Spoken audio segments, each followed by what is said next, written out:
Hello, सत श्री अकाल, आदाब, नमस्कार। आप सभी का स्वागत है हमारी क्रॉस एंड एस्ट्रो टीम में। तो आज का हमारा विषय है लव मैरिज में आ रही परेशानियों को कैसे दूर करें। तो इस विषय में बात करने के लिए हमारे साथ बैठे हैं पंडित सनी कुमार जी। तो पंडित जी, आपका स्वागत है हमारी क्रॉस एंड एस्ट्रो टीम की तरफ से। पंडित जी, मेरा पहला सवाल है कि लव मैरिज के समय किन बातों का ध्यान रखना चाहिए? जब भी दाम्पत्य जीवन में या लव मैरिज जिसे हम प्रेम विवाह कहते हैं, इसमें हमें कुछ बातों का अवश्य ध्यान देते रहना चाहिए। जैसे कि नंबर 1, जब भी प्रेम विवाह यानी कि लव मैरिज का का काम होता है, मतलब कि जब हम चयन करते हैं, अपने पार्टनर को चुनते हैं, तो हुँ, पहले मैं आपको ये बता दूं कि जो जोड़ी होती है ये भगवान स्वयं बनाता है और हुँ, इसमें किसी का कोई बस नहीं चलता। अगर हुँ, किसी जातक की जोड़ी 7 समुंदर पार बननी है, तो जी, बन के ही रहेगी। जी, अगर जातक सोचता है कि भई मैं अपनी मर्ज़ी से कर रहा हूँ, तो नहीं, ये उसकी गलती है, क्योंकि उसके भाग्य में पहले ही वह पार्टनर जो होता है, वो हुँ, पहले ही लिखा जा चुका होता है। जी, और आपने अभी प्रश्न किया कि हमें किन बातों का ध्यान देना चाहिए। हुँ, सर्वप्रथम पहले तो ये बात का ध्यान देना चाहिए कि जो हमारा जो पार्टनर है, वह हम पर विश्वास करता है कि नहीं। नंबर 2, कि वह हमारी इज़्ज़त करता है कि नहीं। अगर वह हम पर विश्वास भी करता है और हम पर भरोसा पूरी तरह करता है और किसी प्रकार की अगर वह हमें हर प्रकार की, जैसे कि संकटों में, जो मुश्किल के समय हमारा साथ देता है कि नहीं, पहले ऐसी परीक्षा ज़रूर लेनी चाहिए ताकि हमें पता लग सके कि ये आगे चलकर हमारे साथ साथ निभा पाएगा कि नहीं। उनको पहले ये देखना चाहिए कि जो हम पार्टनर का चयन कर रहे हैं, उसका जो व्यवहार है वो कैसा है। और इसका विचार करने के लिए अगर देखा जाए ज्योतिष के अनुसार, अगर जन्मपत्री में अगर लग्नेश जो लगन होता है, उससे शरीर का विचार किया जाता है, उसके जातक का रंग रूप विचार किया जाता है कि वह कैसा है, साधु स्वभाव का है कि दुष्ट स्वभाव का। अगर लड़के की या लड़के की जन्मपत्री हुँ, में लग्नेश पाप ग्रह से युक्त हो, तो जी, मान लेना चाहिए कि ऐसा जातक धोखेबाज होता है और ऐसा जातक अपनी मीठी-मीठी बातों से फुसलाता है हुँ, और क्या करता है कि ऐसा जातक जो लड़की होती है या लड़का होता है, जिसके लग्न में पाप ग्रह होते हैं, अगर जी, ऐसा जातक किसी लड़की से या लड़के से शादी कर लेता है या प्रेम विवाह कर लेता है, तो बाद में उसे पछताना पड़ता है। क्योंकि जो अगर लगन पाप ग्रह से युक्त होता है, तो जातक सिर्फ़ हमें प्रयोग करके छोड़ देता है और इसके बाद वह कभी नहीं पूछता। शुरू-शुरू में प्रेम बहुत करेगा, लेकिन जैसे उसका काम निकल गया, तो फिर धीरे-धीरे वही मित्र की तरह जो रहने वाला, वह शत्रु की तरह व्यवहार करने लग जाता है। इसलिए हमें ये कोशिश करनी चाहिए कि जो हम पार्टनर चयन कर रहे हैं, वह हमारे भरोसे के काबिल है या नहीं।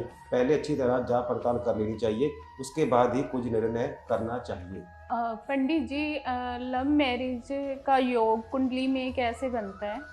जन्म कुंडली में अक्सर देखा जाता है कई जातकों की जन्म पत्रियों में, या जो लव मैरिज करते हैं उनकी जन्म पत्रियों में एक विचार किया जाता है कि हुँ, जो शुक्र ग्रह होता है, शुक्र यानी कि प्रेम के देवता माने जाते हैं और जो दाम्पत्य जीवन के भी माने जाते हैं। और केतु, अगर 12वें भाव में, द्वादश भाव में अगर शुक्र के साथ अगर केतु हो, तो क्या होता है कि ऐसा जातक प्रेम विवाह करने के लिए उत्सुक रहता है और ऐसे जातक का अक्सर देखा जाता है, ज़्यादातर केसों में ये देखा जाता है कि हुँ, जिसका द्वादश भाव में शुक्र के साथ केतु होता है, ऐसे जातक का प्रेम विवाह अच्छी तरह संपन्न हो जाता है और बाद में उन्हें किसी प्रकार की कोई दिक्कत नहीं आती। हाँ, अगर शुक्र ग्रह के साथ कोई पाप ग्रह या राहु या फिर शनि ग्रह आदि कोई बैठा हो, तो ऐसे में क्या होता है कि जो प्रेम विवाह होता है, उसमें नाना भाँति की समस्या उत्पन्न हो जाती है।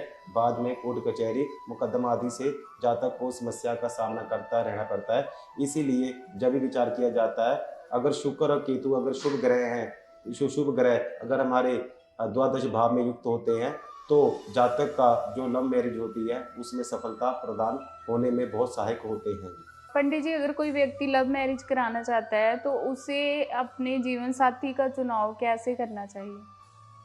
देखिए जी, जब भी कोई व्यक्ति इच्छुक होता है लव मैरिज करने के, यानी कि प्रेम विवाह करने के लिए इच्छुक होता है, तो जातक को कोशिश ये करनी चाहिए कि जब भी उसे कुछ सावधानियों का सावधान करना चाहिए, या जो अपना पार्टनर जिसे जीवन साथी बनाना है, जिसके साथ सारी उम्र रहना है, अगर उसका चयन करना बहुत ही ज़रूरी होता है, तो कोशिश ये करनी चाहिए कि जब हुँ, भी हम पार्टनर का चयन करते हैं, उनको हुँ, चुनते हैं, तो जी। पहले कोशिश ये करनी चाहिए कि अगर उसकी जन्म कुंडली है, हुँ, अगर हुँ। जन्म कुंडली में देखा जाए, हुँ, तो हुँ। पहले ही कोशिश ये करनी चाहिए कि उसकी जन्म पत्रिका में कोई कहीं लगन, जो लग्नेश होता है, कोई पाप ग्रह से युक्त तो नहीं है, हुँ, या हुँ। कहीं वह मांगलिक तो नहीं है, जी। या फिर कहीं कहीं पर योग कल काल सर्प दोष से ग्रसित तो नहीं है। ऐसे अरिष्ट योग के बारे में पहले विचार करना चाहिए।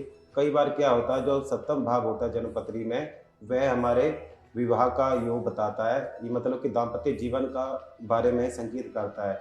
अगर हुँ, सप्तम भाव में पाप ग्रह से युक्त हो, दृष्ट हो, तो ऐसे में क्या होता है, जो जातक का जीवन साथी होता है या जो पार्टनर होता है, उसका क्या होता है कि वह ऐसा जातक बाद में नाना भांति की समस्या उत्पन्न हो जाती है, जिसके जी, कारण दोनों में कोई ना कोई मतभेद शुरू हो जाता है। जी। तो कोशिश ये करनी चाहिए कि जिसको भी हमने अपना पार्टनर बनाना है, जीवन साथी चुनना है, हुँ, तो हुँ। पहले अगर उसकी प्रॉपर जन्म पत्री, डेट ऑफ बर्थ सब है, तो हुँ, हुँ। पहले उसका विश्लेषण अवश्य कराना चाहिए। क्योंकि क्योंकि जो शादी होती है, प्रेम विवाह होती है, ये हुँ, गुड्डे-गुड़ियों का खेल नहीं होता, क्योंकि ये जीवन में रहने के लिए, क्योंकि हम जिस समाज में रह रहे हैं, अगर अगर उस समाज में ही हम अगर ऐसे ही बिना चयन किए, बिना सोच विचार किए ऐसे ही हमने शादी कर ली, तो बाद में जातक को पछताना पड़ता है। कोशिश ये करनी चाहिए कि दोनों पार्टनरों की पहले जन्मपत्री आपस में मिलनी चाहिए। अगर मिलती है, उसके बाद उनका ये विचार करना चाहिए कि दोनों की बराबर होनी चाहिए। मतलब कि लड़की के बारे में कहा जाता है कि अगर लड़की से अगर लड़का कुछ उम्र बड़ा हो, 1-2 साल चल जाएगा, लेकिन अगर लड़की लड़के से ज़्यादा बड़ी हो, तो इससे क्या होता है कि जो लड़की होती है, वह लड़के पर हावी हो जाती है, यानी मनमाने ढंग से उसे अपने वश में कह लीजिए, या उसके जैसे कि कहा जाता है कि अगर लड़की बड़ी होगी, तो लड़के को अपनी बात में उलझा कर रखती है। अगर लड़के को कहे दिन है तो दिन है, अगर रात है तो रात है। कोशिश करनी चाहिए कि उम्र बराबर होनी चाहिए, या फिर ज़्यादा नहीं तो लड़के की उम्र साल या 6 महीने ज़्यादा होनी चाहिए। लड़की कभी भी अपनी से ज़्यादा उम्र की अगर जो चयन करता है, बाद में ऐसे जातकों का हमने कई बार विचार किया है, केस देखे हैं कि हुँ, ऐसे हुँ। लोगों को क्या होता है कि बाद में दिक्कतों का सामना करना पड़ता है। जी। हम उम्र के हमेशा बिल्कुल सही रहते हैं, लेकिन कई बार होता है कि लड़की और लड़के में 5 या 10 साल का फ़र्क होता है, तो ऐसे में क्या होता है, बाद में इनको दिक्कतों का सामना करना पड़ता है। जी। इसके अलावा ये भी देखा जाता है कि जिस खानदान के चाणक्य जी कहते हैं कि अगर लड़की रूपवान है, सुंदर है, गुणी है, सुशील है, लेकिन उसका जो कुल है, खानदान है, दुष्ट है, अपराधी प्रवृत्ति वाला है, तो कहा जाता है कि ऐसे लड़की से कभी भी भूलकर विवाह नहीं करना चाहिए। उसका जो खानदान है, दुष्ट प्रवृत्ति का हो। लेकिन चाणक्य जी ये भी कहते हैं कि अगर लड़की कुरूप हो, सुंदर नहीं है, लेकिन वो गुणहीन है, अगर उसमें गुण भी नहीं है, लेकिन उसका खानदान अच्छा है,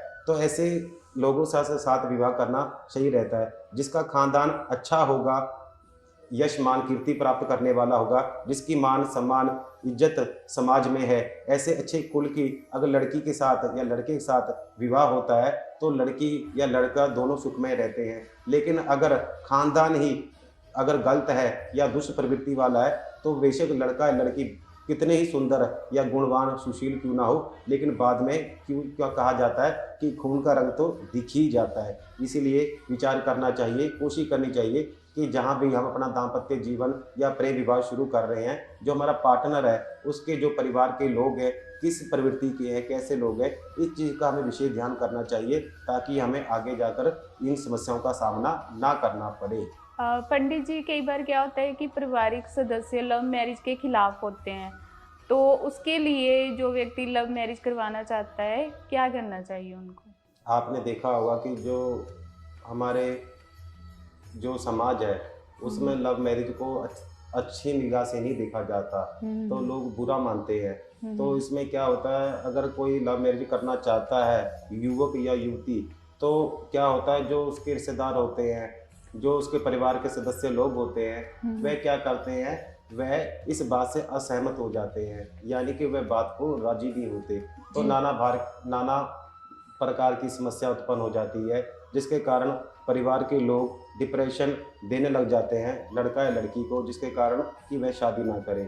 कोशिश ये करनी चाहिए कि जो जातक लव मैरिज के इच्छुक है लेकिन उनके परिवार के सदस्य उनका साथ नहीं देते, कोशिश ये करनी चाहिए कि ऐसे जातक को हो सके तो गुरुवार के समय, जब गुरुवार का समय हो तो उस समय राधा कृष्ण के मंदिर में जाकर माखन और मिश्री का प्रसाद जरूर बांटना चाहिए और अपने प्रेम विवाह संबंधी भगवान श्री कृष्ण और राधा रानी से निवेदन करना चाहिए कि हे प्रभु, जो हमारा प्रेम विवाह में जो समस्या उत्पन्न हो रही है उसको वह शांत करे। एक उपाय ये है जिससे करने से अगर परिवार के लोग नहीं मान रहे या अड़चने पैदा कर रहे हैं जिसके कारण वह प्रेम विवाह में सफलता नहीं प्राप्त हो रही, इसमें ये उपाय करना बहुत सहायक होता है। इसके अलावा जातक ये कर सकता है कि जातक को करना चाहिए, जो जातक प्रेम विवाह कर रहा है या लव मैरिज कर रहा है, ऐसे जातक को कोशिश ये करनी चाहिए कि कहीं भी अपने आसपास कहीं भी धार्मिक स्थल हो, वहाँ में कम से कम महीने में एक बार जाकर श्रमदान यानी कि वहाँ पर सेवा जरूर करें, मतलब झाड़ू पोछा या सफाई अपनी समर्था के अनुसार श्रमदान जरूर करें। इससे क्या होता है, जातक की जो मनोकामना है वह जल्दी जल्दी पूर्ण हो जाती है। अगर दाम्पत्य जीवन में या माता पिता या फिर परिवार के सदस्य लोग या समाज में किसी प्रकार का कोई विविधान आ रहा है जिसके कारण लव मैरिज में कोई दिक्कत आ रही है, वह दूर हो जाती है। और कोशिश ये भी करनी चाहिए, जो जातक लव मैरिज के इच्छुक होते हैं ऐसे जातक को गुरुवार के समय हल्दी 1/4 हल्दी जल में डालकर उस जल से स्नान करना चाहिए और गुरुवार के समय गुड़ चना का प्रसाद जरूर बांटना चाहिए। इससे क्या होता है, अगर प्रेम विवाह में कोई दिक्कत होती है वह दूर हो जाती है। और परिवार के लोग अगर नहीं मान रहे, जो नेगेटिव होते हैं या किसी प्रकार का भी कोई दिक्कत करते हैं जिसके कारण परिवार के लोगों के कारण लव मैरिज में कोई विवादान आ रहा है, वह दूर हो जाता है। कोशिश ये करनी चाहिए कि जब भी हम ये उपाय करें तो किसी प्रकार का कोई रोक टोक ना हो, मतलब जब भी हम ये उपाय करें तो हमें ये प्रयत्न करना चाहिए कि हम श्रद्धा विश्वास के साथ करना चाहिए, क्योंकि कोई भी उपाय तभी काम करता है जब हम उसमें श्रद्धा विश्वास रखते हैं। अगर हमारा श्रद्धा विश्वास होगा तो वह कार्य तुरंत सिद्ध हो जाता है। और आपने कहा कि परिवार के लोग या सदस्य होते हैं जो अड़चने पैदा करते हैं या विविधान पैदा करते हैं कि लव मैरिज ना हो, तो अगर ये उपाय करो तो क्या होता है, जो परिवार के सदस्य लोग होते हैं वह उसका विरोध करना समाप्त कर देते हैं और उसके साथ मतलब कि उसकी सहमति मिलाना शुरू कर देते हैं। पंडित जी, लड़का या लड़की को प्रेम विवाह कराने के लिए कौन से ग्रहों की पूजा करनी चाहिए? जो लड़का लड़की प्रेम विवाह के इच्छुक होते हैं उन्हें सर्वप्रथम 2 ग्रह ऐसे माने जाते हैं जो प्रेम विवाह में बहुत ज़्यादा सहायक या जिम्मेवार माने जाते हैं। ऐसे ग्रहों को शांत करने के लिए, प्रसन्न करने के लिए कुछ उपाय करने चाहिए। मान लीजिए अगर जन्म कुंडली में शुक्र ग्रह हमारा खराब है या पीड़ित है, तो कोशिश ये करनी चाहिए कि हमें शुक्रवार के समय, जब शुक्रवार का समय हो, हमें किसी भी देवी मंदिर में जाकर सफ़ेद चीज़ का दान करना चाहिए, जैसे चावल, आटा, मिश्री, बतासा आदि बर्फी का प्रसाद का भोग लगाना चाहिए देवी मंदिर में। और ये भी कोशिश करनी चाहिए कि गौ माता को शुक्रवार को 2 पेड़े जरूर डालते रहना चाहिए जी। और निवेदन करता रहना चाहिए कि अगर विवाह में या शुक्र ग्रह अगर कमज़ोर है तो अच्छा शुरू होने लग जाता है।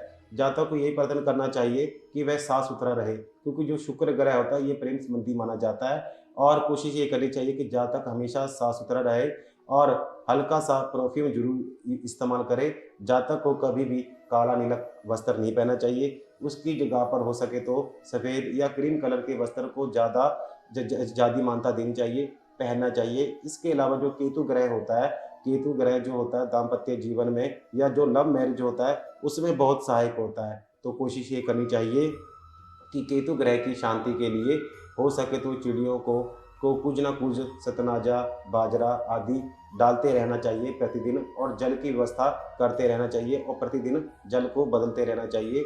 और इन उपायों को करने से जो अगर जलपत्री में जो हमारे जो ग्रह होते हैं जो प्रेम विवाह में सहायक होते हैं, ये शुभता प्रदान करते हैं, जिससे जातक का जो जीवन है वह सुखमय आनंदमय व्यतीत हो जाता है। पंडित जी, मेरा अगला प्रश्न है, जैसे कि लव मैरिज के कारण घर में क्लेश होने लग जाता है, तो उस क्लेश को कैसे दूर कर सकते हैं?